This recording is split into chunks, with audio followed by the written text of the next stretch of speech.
जो एस्टेट आपने देखी वो हमारी नहीं, मेरे चाचा की है। अब तुम्हें कल जाकर उससे कहना होगा कि वो एस्टेट तुम्हारे चाचा के नाम इसलिए की गई है क्योंकि तुम्हारे पापा और चाचा बंटवारे में यकीन नहीं रखते। आपका सफर अच्छा रहा।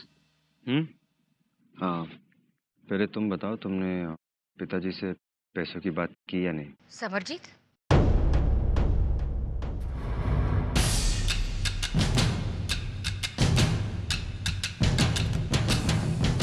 जी जी माँ जी। आपका सामान वो गाड़ी में। बैठिए।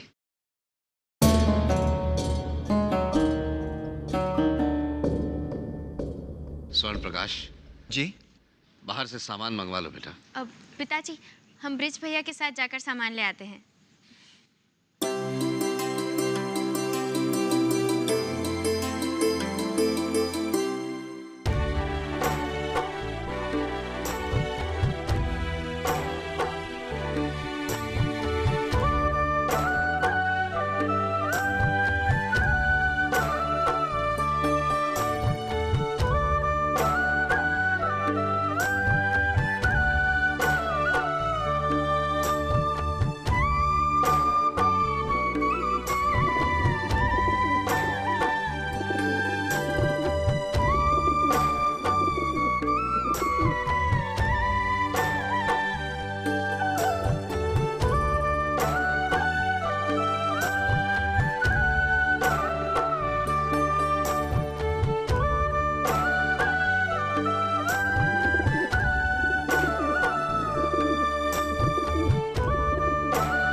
अरे ब्रिज भैया उधर कहाँ जा रहे हैं? जीजा जी की गाड़ी बाहर है, सामान उसमें से लाना है। चलिए हमारे साथ।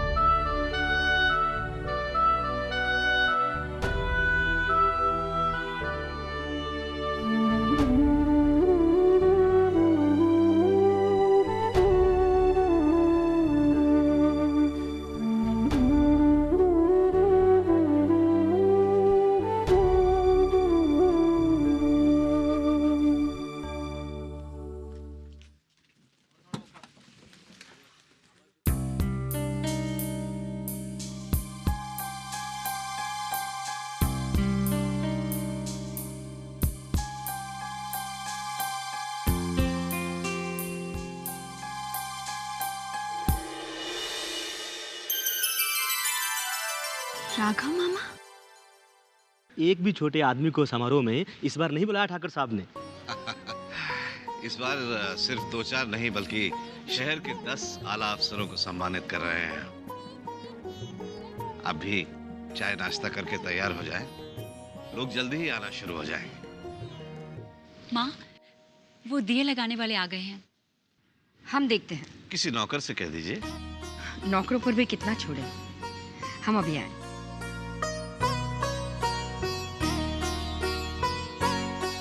अच्छा हाँ, स्वर्ण लता बता रही थी कि आपको कोई नए पार्टनर मिल गए हैं बिजनेस में पैसा लगाने के लिए।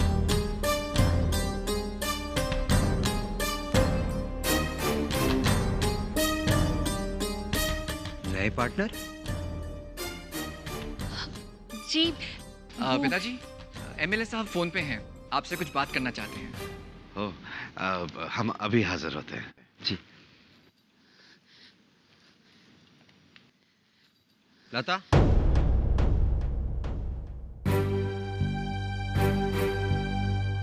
लता, ये नए पार्टनर की क्या बात कर रहे थे पिताजी? वो आपने शेयर के बिजनेस में जो पार्टनर बदला था, शायद उसी के बारे में बात कर रहे होंगे। वैसे तुमने पिताजी से कह दिया कि हमें 25 लाख चाहिए? नहीं, क्यों? वो मौका ही नहीं मिला। मैं जल्दी बात कर लूंगी।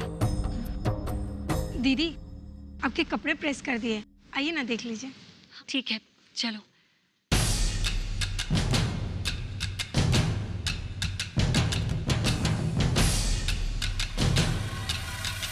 हर साल स्वर्ण भवन में 21,000 दिए लगाए जाते हैं। इस बार आपने सिर्फ 10,000 दिए ही मंगवाए हैं मालकिन। लेकिन 10,000 दिए तो कम पड़ेंगे मालकिन। फासला थोड़ा बढ़ा देंगे।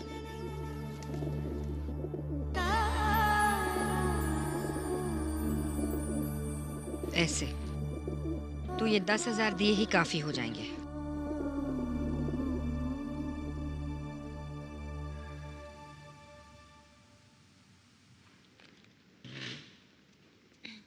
माँ, राघव भैया आए हैं? आए थे, ये बाहर जीजा जी की गाड़ी पर रखकर चले गए। माँ, शायद उन्हें अभी भी लगता है कि पिताजी उन्हें पसंद नहीं करते। समझ में नहीं आता राघव भैया की गलतफहमी कैसे दूर करे। कैसे कहें कि ये ख्याल अपने दिल से निकाल दे कि उनकी और हमारी बराबरी नहीं है। वो ये क्यों नहीं समझते कि हर रिश्ता बराबरी के तराजू में नहीं तोला जा सकता। और फिर हम बराबर ही तो हैं। अगर वो गरीब हैं तो आज हमारे पास भी पैसे कहाँ हैं? पता है, मुझे सब पता है। पता है? तो फिर किस बात का इंतजार करी हो तुम? मेरे जेल जाने का?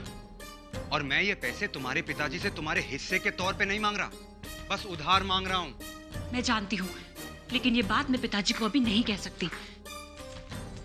कम से कम आज का दिन तो जाने दीजिए। आज से शताब्दी समारोह के कार्यक्रम शुरू होने वाले हैं। तुम्हें 3 दिन पहले इसी काम के लिए भेजा था ना?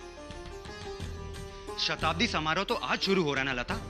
तो फिर 3 दिन से यहाँ क्या कर रही थी तुम?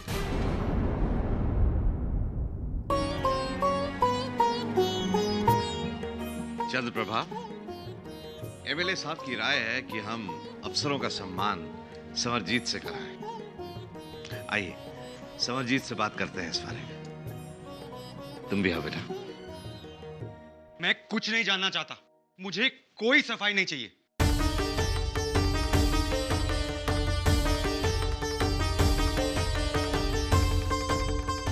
मुझे हर हाल में पैसे चाहिए लता, वरना मैं रायगढ़ नहीं जा पाऊंगा।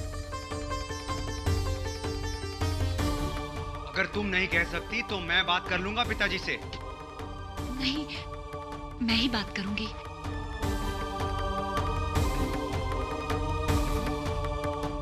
मैंने कहा ना, मैं बात करूंगी। पैसे मांगने वाले जब मेरी जान ले लेंगे तब बात करोगी क्या? भगवान के लिए ऐसी बातें मत कीजिए। क्या हुआ लता?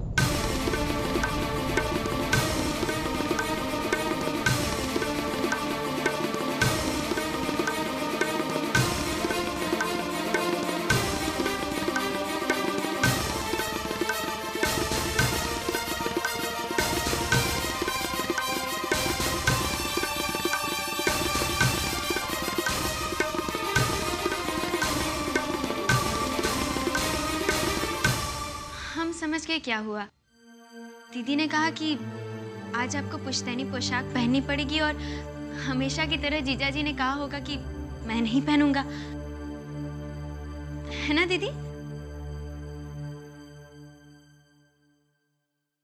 हाँ। ना ना ना, पुश्तैनी पोशाक तो आपको पहननी होगी समरजीत बेटे, क्योंकि इस बार हम अफसरों का सम्मान भी आप ही के हाथों करवाना चाहते हैं। नहीं पिताजी, आपके होते हुए मैं ऐसा कैसे कर सकता हूँ? अफसरों का सम्मान तो आप ही करेंगे, पर मैं आपके साथ रहूंगा जरूर। देखा, ये होती है खानदानियत।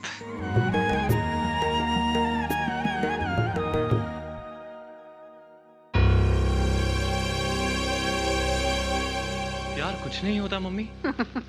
मन के वहम के अलावा कुछ नहीं होता ये प्यार वह। जा जल्दी से तैयार हो जा स्वर्ण भवन के लिए। और हाँ, ठाकुर की बेटी के साथ अगर ज्यादा प्यार के चक्कर में पड़ेगा ना तो इस शादी का सारा मतलब ही बदल जाएगा। और दूसरी बात, वहां जाकर फिर से हरिश्चंद्र मत बन जाना। शादी का मतलब कैसे बदल जाएगा? पति का तो यही धर्म है, अपनी पत्नी का ध्यान रखना, उसे प्यार करना। अरे मेरे मिट्टी के माधव, इस शादी का एक मकसद और भी है, और वो है ठाकुर के स्वर्ण भवन में सेंध लगाना और उसकी तिजोरी को किश्तों में यहाँ लाना। समझा? ये ठीक नहीं है माँ। अरे सुन रहे हो? ये तो जंग शुरू होने से पहले ही हथियार डाल रहा है।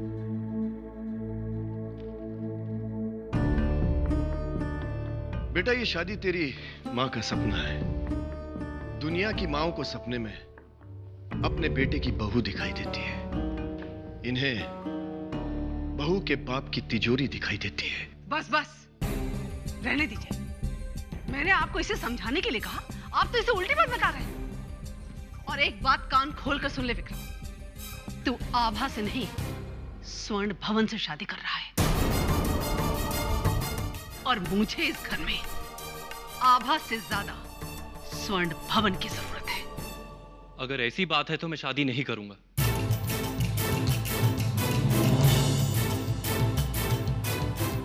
मैं आभा से प्यार करता हूं, उसके पिताजी के पैसों से नहीं।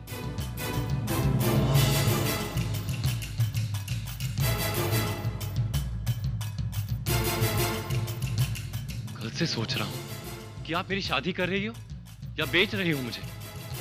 मैं अपनी बोली हरगिज नहीं लगने दूंगा। मैं आभा से कह दूंगा कि सच्चाई क्या है। मैं आभा से कह दूंगा कि सच्चाई क्या है।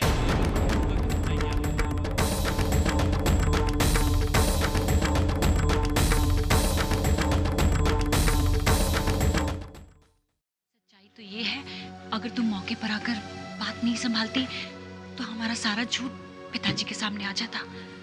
दीदी, अभी तो बात संभल गई। अगर जीजाजी बिना पैसे लिए यहाँ से चले गए तो क्या वो अपना कारोबार संभाल पाएंगे? देख, हम ये बात अभी नहीं करेंगे, और हमने माँ से वादा किया है ना कि हम पिताजी को एहसास नहीं होने देंगे कि। छोड़ी सब बात, तू जल्दी से तैयार हो जा, तेरे वो भी तो आने वाले हैं ना।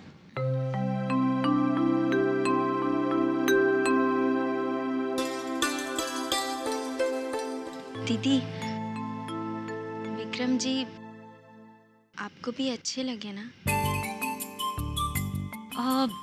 दूसरी शादी नहीं कर सकती थी, वरना इस लड़के की शादी की बात तुझ तक पहुंचने नहीं देती। मैं देखती हूँ। हेलो। हेलो जी, नमस्ते। मैं विक्रम बोल रहा हूँ।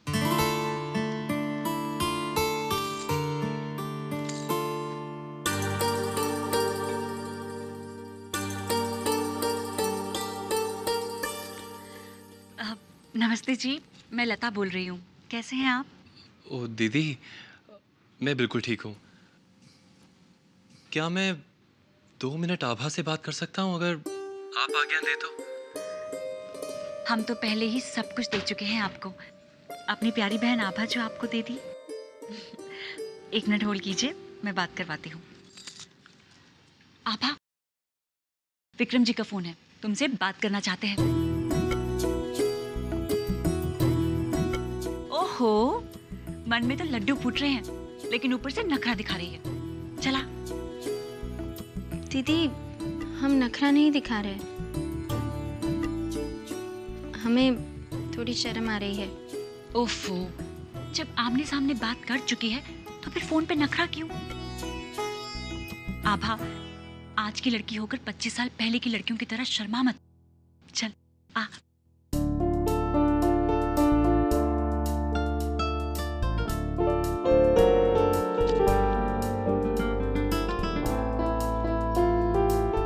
हेलो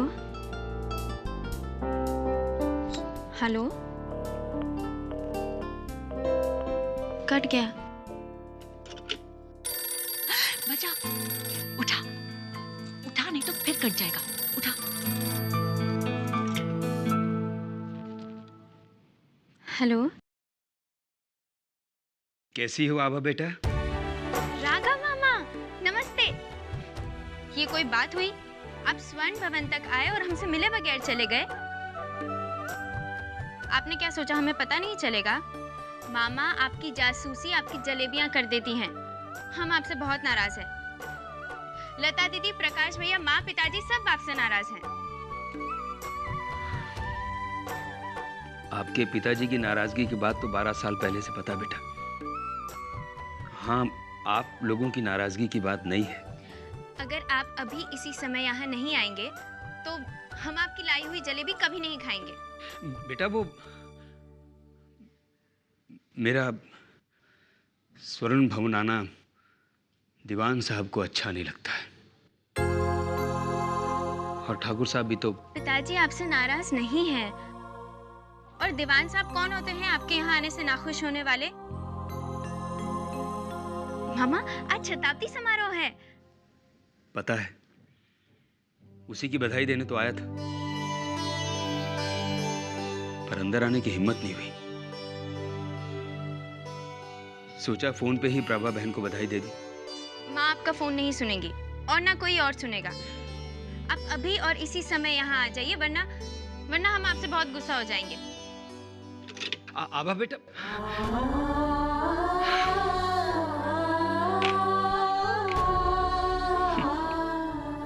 पगली कहीं की कितना हक जताती है, समझते नहीं क्या? ये गरीब मामा अगर स्वर्ण भवन आएगा तो मखमल में टाट के पैबंद की तरह लगेगा।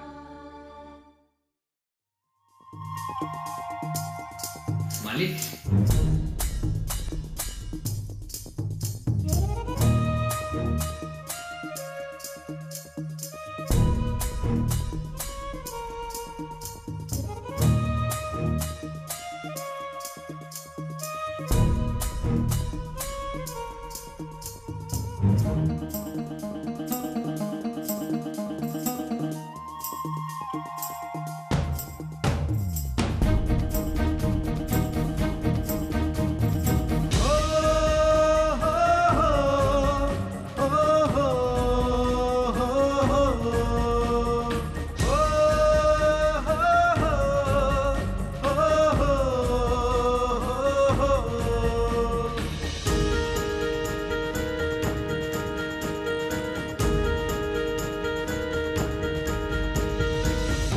मुझे स्वर्ण भवन की नीलामी का आदेश चाहिए।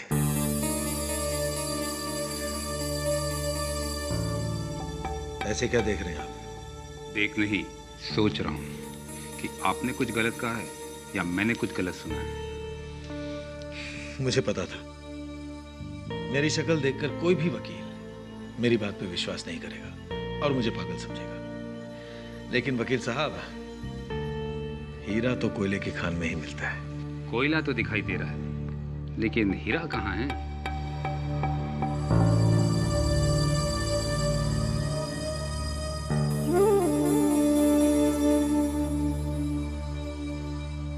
ये रहा हीरा।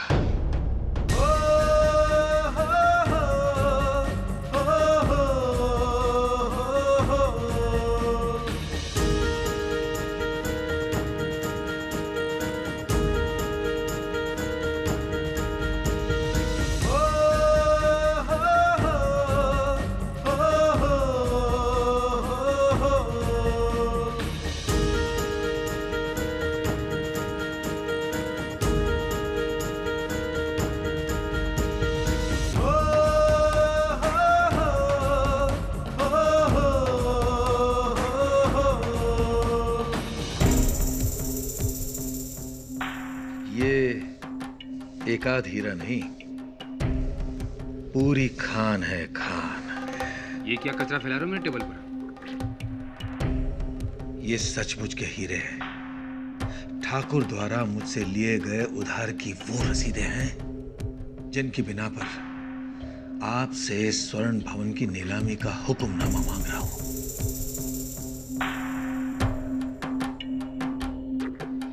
और ये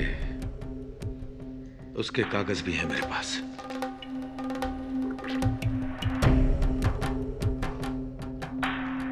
बस आप ठाकुर को मजा चखा दो।